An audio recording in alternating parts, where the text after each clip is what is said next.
Bonjour Internet. Comment ça va? Toujours rêvé de dire ça alors que c'est absolument débile, comme s'il allait y avoir quelqu'un derrière l'écran qui allait écrire « Ça va et toi ?»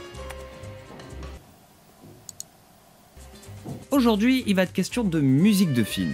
Et avant de vous dévoiler l'intitulé capillotracté comme toujours de ce nouveau top 3, attardons-nous sur quelques précisions. Pour commencer, il fut un temps où les BO, on les achetait. Bon, je sais qu'on peut toujours en acheter, y a pas de souci, mais ce que je veux dire par là, c'est qu'à une certaine époque, c'était un véritable marché, quoi. Un marché qui remplaçait les poches des studios et qui tendait en fait à toucher le plus grand nombre. Et c'est comme ça que pour des blockbusters par exemple, parfois on avait droit à 3 différentes versions d'une même BO. Il y avait l'OST, l'original soundtrack ou le film score, qui en fait donnait à peu près tout ce qu'il y avait comme musique dans le film et qui était plus une compilation des thèmes qu'on pouvait trouver dedans, qu'il fallait donc pas confondre avec le complete recording, qui là est beaucoup plus rare, hein, qui était un truc qui était vachement prisé par les amateurs et toujours encore aujourd'hui. Le complete recording, c'est la moindre seconde orchestrée dans le film, elle est dans cet album. Mais alors le pire dans toutes ces versions-là, c'était le soundtrack.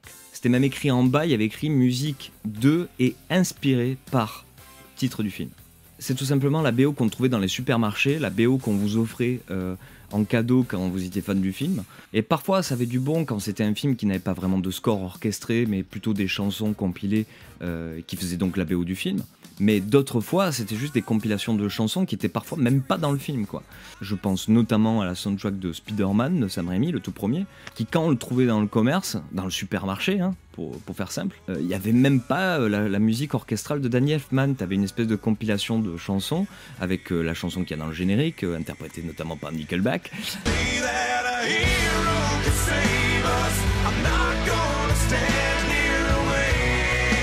Et plein d'autres chansons qui parfois ils sont juste vraiment des fonds sonores quoi, dans le film. Quand il y a Peter Parker qui passe devant un bar, on entend vaguement la chanson qu'il y a dans cet album là.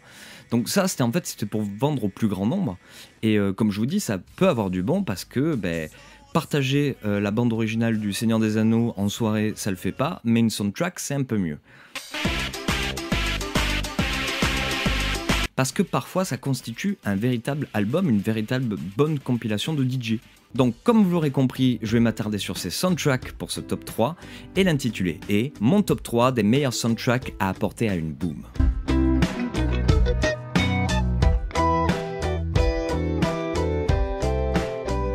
Alors avant de passer au numéro 3, je voulais un peu vous préciser comment j'ai choisi ces 3 soundtracks.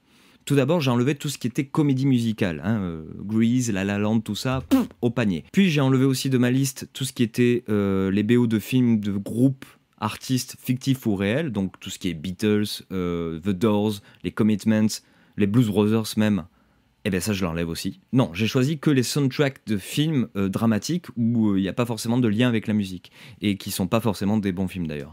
Et numéro 3, j'ai choisi un film qui se passe dans les années 70, qui a été tourné dans les années 70, car quand il y a les années 70 de près ou de loin dans un film, il y a forcément de la bonne musique. Alors dans un premier temps, j'ai voulu prendre Boogie Nights, mais Boogie Nights c'est pas vraiment le thème de la boom, hein, c'est un truc un peu plus porno quoi. Hein.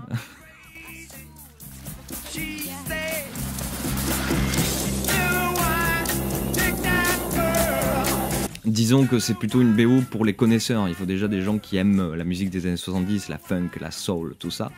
Après j'ai pensé aussi à American Hustle, dont il y a la vidéo Playstop qui doit s'afficher quelque part par là, qui est pas le meilleur Playstop, mais allez le voir quand même. Mais alors là du coup c'est une boom de hipster, hein, parce que là c'est des trucs presque inconnus au bataillon, encore une fois il faut connaître. Non, pour une boom, pour que tout le monde s'éclate, Saturday Night Fever.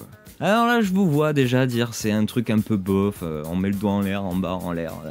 Ouais, mais reste que tout le monde connaît cette BO. C'est simple, ça a été un carton à sa sortie et c'est encore un carton aujourd'hui. Je crois bien que Saturday Night Fever est encore assez bon au niveau vente, quoi. Et il n'y a pas de miracle, c'est tout simplement que les Bee Gees, qui sont majoritaires dans ce disque, il n'y a pas que, il y a aussi Kool and the Gang, et même une reprise disco de la 5e symphonie de Beethoven, hein, c'était à la mode à l'époque de faire des trucs comme ça.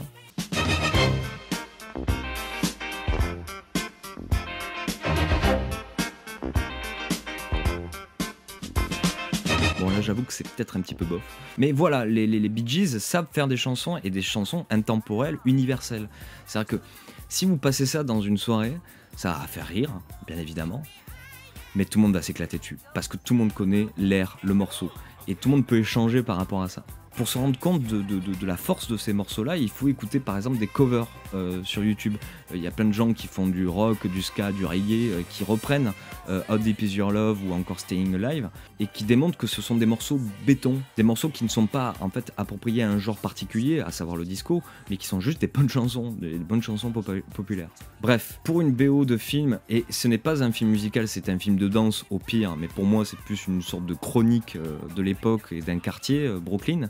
Saturday Night Fever, c'est vraiment super cool, ça permet de s'éclater complètement, de se lâcher sur la piste de danse, à tenter des tricks un peu bizarres. Puis les Bee Gees, il faut avoir du respect pour les Bee Gees, c'est vraiment un groupe essentiel du XXe siècle. Et Dieu sait que moi, ma culture elle est plutôt rock et que donc le disco c'est le mal, mais à un moment quand t'es amateur de musique, ça se pose là quoi. Putain, je suis en train de faire un argumentaire sur les Bee Gees quoi.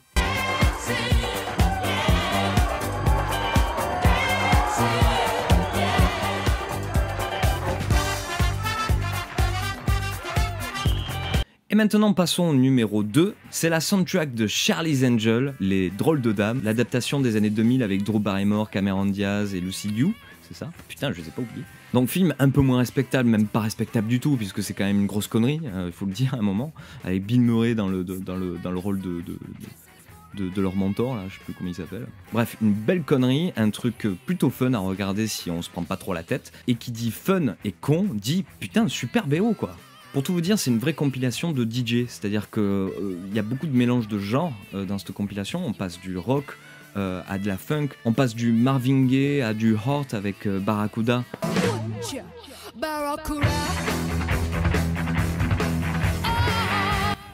Barracuda. Dans cet album-là, il y a aussi une chanson qui a été faite, je crois, exprès pour le film, parce que je sais pas si c'est dans un album ou pas, je suis pas assez fan pour ça, mais il y a Independent Woman des Destiny Child, qui est quand même, maintenant avec le recul, un putain de morceau, parce que quand même, il faut savoir à l'époque que Queen Bee et les Destiny Child, c'est quand même pris pour un truc pour tétard un peu pourri, quoi.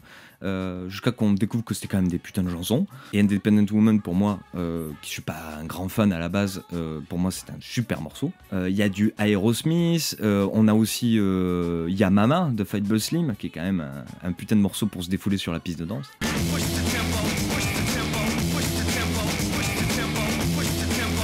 Bref, film un peu moisi, BO super, BO qui est super bien pour une boom, pour passer à la fois de quelque chose très léger à quelque chose d'un peu plus destroy, mais aussi à des slows.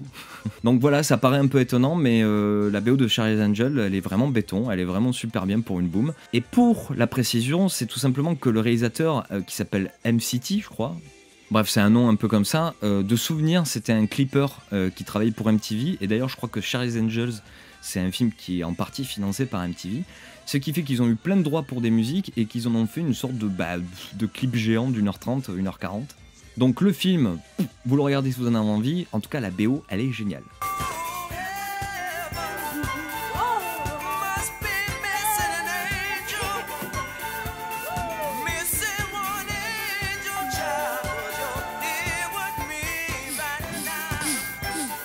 Et numéro 1, la BO de Pulp Fiction. Alors on va croire qu'il y aura toujours du Tarantino dans mes tops, mais je crois que non quand même. Mais bon, ça fait le deuxième top, oui, c'est comme ça. Parce que Pulp Fiction, c'est clairement un album qui est super efficace en soirée. Que vous ayez l'âge ou pas de faire des booms, c'est toujours un super album à mettre en fond en fait. Et après réflexion comme ça, pourquoi ça marche comme ça, c'est que le film est constitué comme ça. Il y a plein de gens qui parlent avec de la musique cool derrière, donc ça incite à ça, naturellement. C'est des morceaux qui ont été choisis par un DJ d'exception, Quentin Tarantino, et qui provoquent la discussion. Bon, il y a bien sûr You Never Can Tell de Chuck Berry, qui bien sûr met tout le monde sur la piste de danse, à faire les trucs un peu à la con, là, comme ça.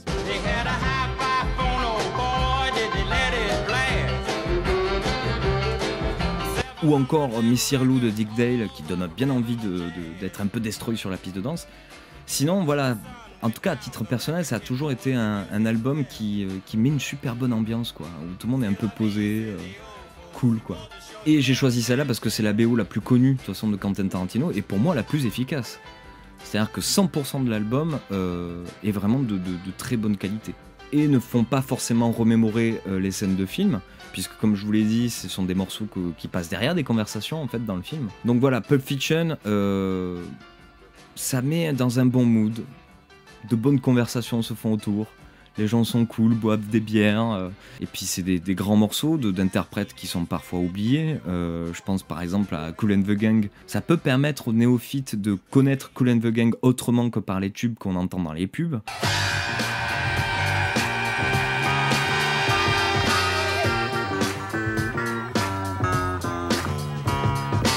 Ou encore une fois Dick Dale avec son Miss Lou, on peut avoir la curiosité d'écouter ce qu'il a fait dans sa carrière, et c'est un énergumène assez improbable de la scène rock, mais qui est un génie, hein, c'est absolument génial tout ce qu'il a pu faire.